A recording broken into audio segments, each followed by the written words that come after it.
पिछली क्लास में हमने पढ़ा था कि अगर हमें इंडिविजुअल सीरीज़ में डेटा दिया गया हो और हमें उस बेसिस पे पार्टीशन वैल्यूज़ को फाइंड करना हो, जिसमें आता है क्वार्टाइल्स, क्विंटाइल, ऑक्टाइल, डिसाइल और परसेंटाइल, यानी इन सभी वैल्यूज़ को हमें फाइंड करना हो, तो उसके लिए हम किस प्रोसेस से काम करेंगे ये मैंने आपको पिछली वाली क्लास में समझा दिया था। आज हम सेम वही वैल्यूज़ को फाइंड करेंगे, लेकिन यहाँ पर सीरीज़ होगी डिफरेंट, जिसमें हम आज बात करने वाले हैं डिस्क्रीट सीरीज़ के बारे में कि अगर डेटा हमें फ्रीक्वेंसीज़ के साथ दे दिया जाए तब हम किस तरीके से इन सभी पार्टीशन वैल्यूज़ को फाइंड करेंगे। तो चलिए देखते हैं एक प्रॉब्लम, ताकि हम इन सारी वैल्यूज़ को फाइंड करने के लिए अच्छे से समझ सकें कि कैसे हम इन वैल्यूज़ को डिस्क्रीट सीरीज़ में डेटा होने पे फाइंड करते हैं। प्रॉब्लम हमारे पास आ चुकी है, अब प्रॉब्लम को पढ़ लेते हैं, फिर आपको आगे समझाता हूँ कि हमें क्या करना है। The following table presents the marks of 199 students in statistics out of 100। यानी जो हमें डेटा दिया गया है ये 199 स्टूडेंट्स से रिलेटेड है और ये एक स्टैटिस्टिक्स का एक सब्जेक्ट है जो उसका एक एग्ज़ाम हुआ होगा, उसमें 100 मार्क्स से रिलेटेड है। Find out lower and upper quartiles, यानी कि हमें इसमें सबसे पहले बताना है लोअर एंड अपर क्वार्टाइल्स। ये मैं आपको बता चुका हूँ कि इसमें 2 क्वार्टाइल्स हमें फाइंड करने होते हैं। तीसरा क्वार्टाइल जो होता है वो मीडियन होता है, लेकिन इसमें 2 क्वार्टाइल होते हैं, Q1 एंड Q3, और इसी दोनों चीज़ों को हमें फाइंड करना है, जिसमें लोअर क्वार्टाइल को हम कह सकते हैं Q1 और अपर क्वार्टाइल को हम कह सकते हैं Q3। अब इसके बाद उसने हमसे कहा है क्वार्टाइल्स के बाद सेकंड क्विंटाइल, यानी हमें सेकंड क्विंटाइल यानी कि दूसरा पंचमक इसको हम बोल सकते हैं, ये हमें फाइंड करना है। थर्ड डिसाइल यानी कि तीसरा दशमक हमें यहाँ पर फाइंड करना है। और लास्ट 35th परसेंटाइल, यानी कि हमें 35वां शतमक भी यहाँ पर फाइंड करके दिखाना है। और फ्रीक्वेंसी हमें यहाँ पर क्वेश्चन में दी गई है क्योंकि सीरीज़ है यहाँ पर डिस्क्रीट सीरीज़। अब यहाँ पर इसके साथ साथ इसमें मार्क्स दिए गए हैं और ये यहाँ पर नंबर ऑफ़ स्टूडेंट्स यानी फ्रीक्वेंसीज दी गई हैं। मार्क्स यहाँ पर है 10, 20 इस तरह से 100 तक, और नंबर ऑफ़ स्टूडेंट्स जैसे कि 10 मार्क्स लाने वाले जो स्टूडेंट्स हैं वो 2 हैं, 20 मार्क्स लाने वाले 8 स्टूडेंट्स हैं, 30 मार्क्स लाने वाले 20 हैं। इस तरह से सभी मार्क्स के सामने उसकी फ्रीक्वेंसीज यानी नंबर ऑफ़ स्टूडेंट्स को लिखा हुआ है। अब इसके साथ साथ उसने हमसे कहा है कि इन सारी वैल्यूज़ को फाइंड कीजिए और डिस्क्रीट सीरीज़ को ध्यान में रखते हुए। तो अब प्रोसेस को स्टार्ट कर लेते हैं। और ये बात मैं आपको यहाँ पर याद दिला दूँ जो मैंने आपको सेकंड लास्ट वीडियो में बताया था, जब मैंने आपको यहाँ पर मीडियन के बारे में, कंटिन्यूस सीरीज़ के बारे में बताया था।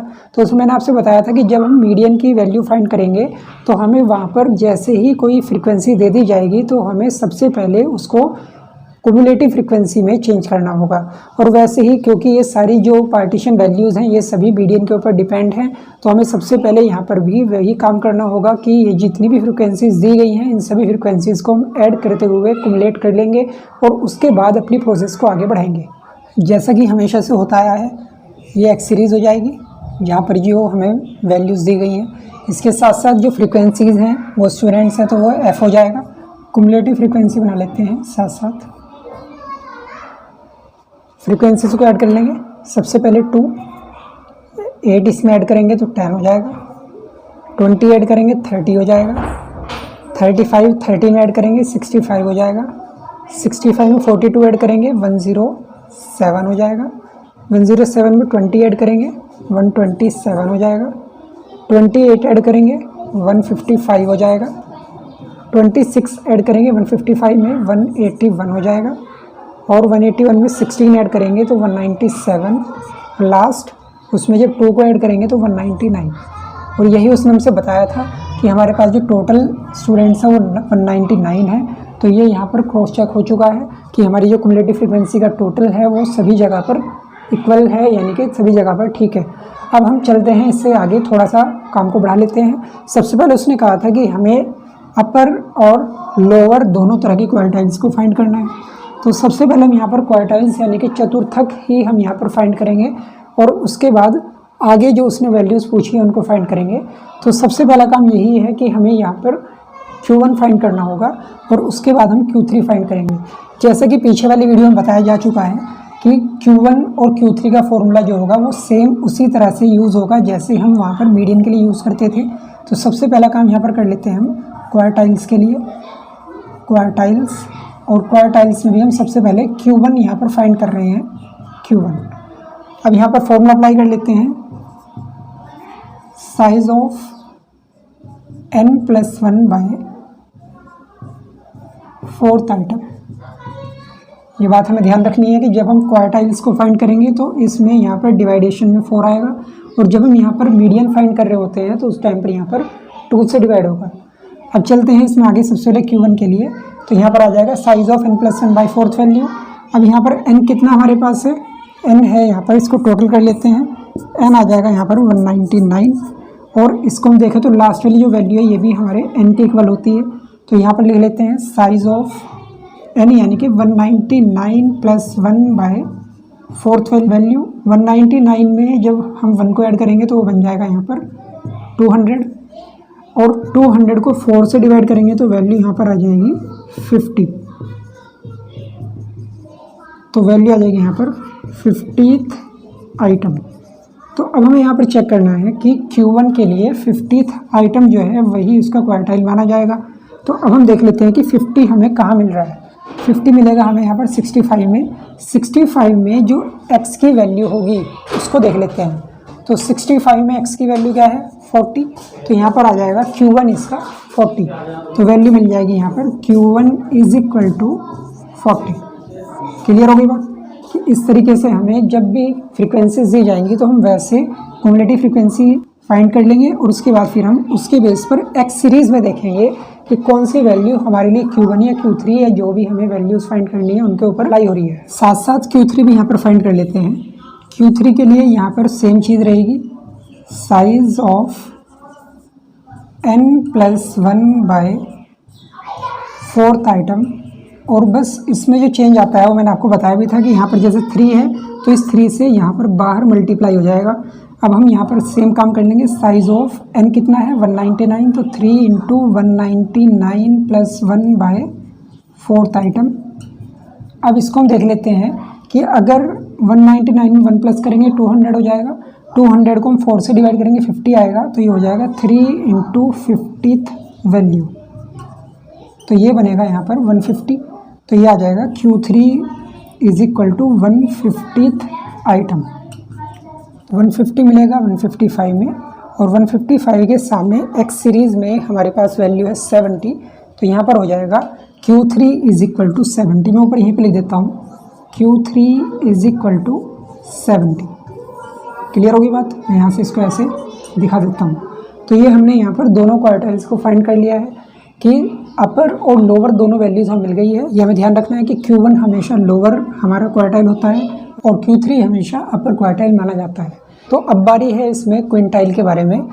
क्वार्टाइल्स हमने दोनों फाइंड कर लिए हैं। अब इसमें है सेकंड क्विंटाइल, जो अगला हमारा टारगेट है फाइंड करने के लिए। तो कर लेते हैं सेकंड क्विंटाइल की बात। क्विंटाइल, क्विंटाइल का मतलब होता है पंचमक। मैं यहाँ पर हिंदी में भी लिख देता हूँ।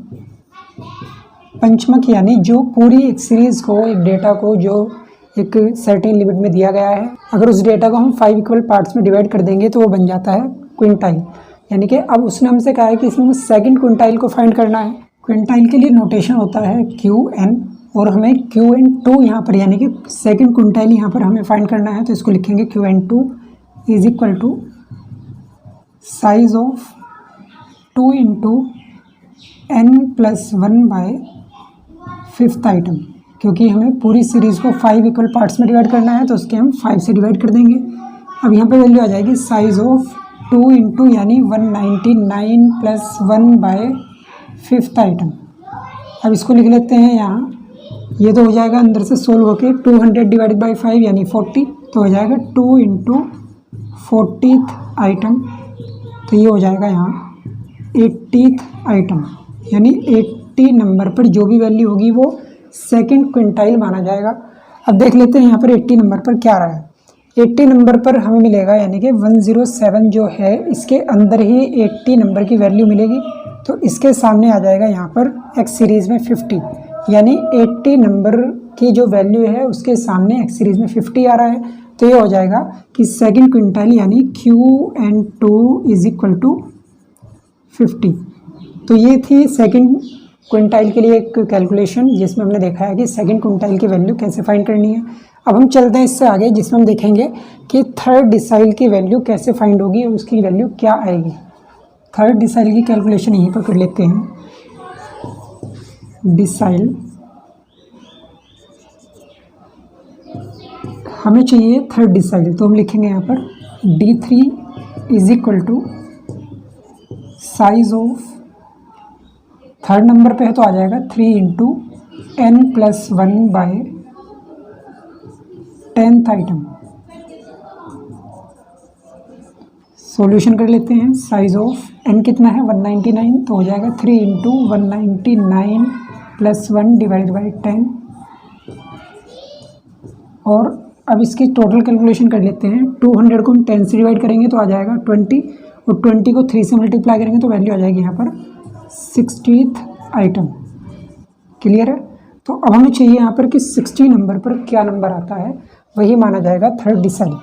अब अगर हम यहाँ पर देखें तो 60 जो मिलेगा 65 में मिलेगा, और 65 के सामने एक्स सीरीज में आ रहा है 40, तो यहाँ पे वैल्यू बन जाएगी D3 इज इक्वल टू 40।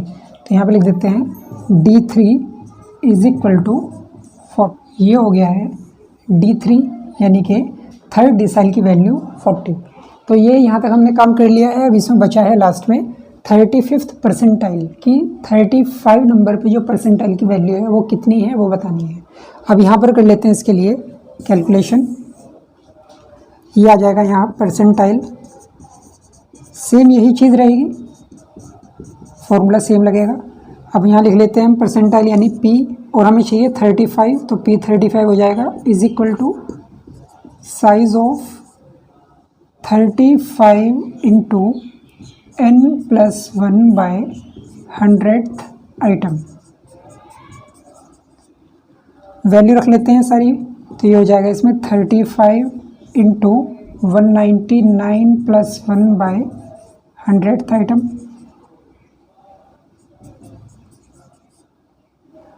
अब इसको देख लेते हैं।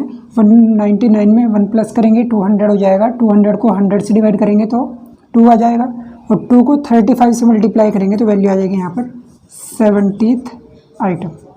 यानी 70 नंबर पर जो भी होगा वही माना जाएगा P35। अब 70 नंबर के लिए हमें देखना होगा कुमुलेटिव फ्रीक्वेंसी में 70 नंबर हमें कहाँ मिलेगा। तो 70 आएगा 107 में, और 107 के सामने जो वैल्यू है वो हो जाएगी एक्स सीरीज़ में 50। तो ये बन जाएगा यहाँ पर P35 इज इक्वल टू 50। तो ये जितनी वैल्यूज़ उसने हमसे कही थी इस प्रॉब्लम में वो हमने सभी फाइंड कर दी हैं, और मुझे लगता है कि आपने अच्छे समझ भी ली हैं कि हम किस तरीके से डिस्क्रीट सीरीज़ में किसी भी पार्टीशन वैल्यू को कैसे फाइंड कर सकते हैं। यह प्रोसेस हमने अभी देखी है। इससे पहले हमने इंडिविजुअल सीरीज़ के बारे में बात की थी, और आने वाली क्लास में हम बात करेंगे कि कंटिन्यूस सीरीज़ में हम इन सभी वैल्यूज़ को, सभी पार्टीशन वैल्यूज़ को कैसे फाइंड करेंगे। उसके लिए फॉर्मूला भी मीडियन की तरह अलग ही रहेगा, क्योंकि जैसे हम देखते हैं कि जिस तरह का मीडियन का फॉर्मूला इंडिविजुअल और डिस्क्रीट सीरीज़ के लिए सेम था, और वहाँ पर कंटिन्यूस सीरीज़ आते ही वो फॉर्मूला चेंज हो गया था, वैसे यहाँ भी सेम वही पैटर्न है कि इंडिविजुअल और डिस्क्रीट सीरीज़ में जब हम अदर पार्टीशन वैल्यूज़ को फाइंड करेंगे तो इस तरीके से काम हो जाएगा, और जब हम उसी में कंटिन्यूस सीरीज़ के बेस पर काम करेंगे तो वो फॉर्मूला अलग हो जाएगा। तो आने वाली क्लास में हम इसी के बारे में बात करेंगे और एक प्रॉब्लम भी देखेंगे। तो आने वाली क्लास में मिलते हैं हम अदर पार्टीशन वैल्यूज़ को कंटिन्यूस सीरीज़ से कैसे हम फाइंड करेंगे।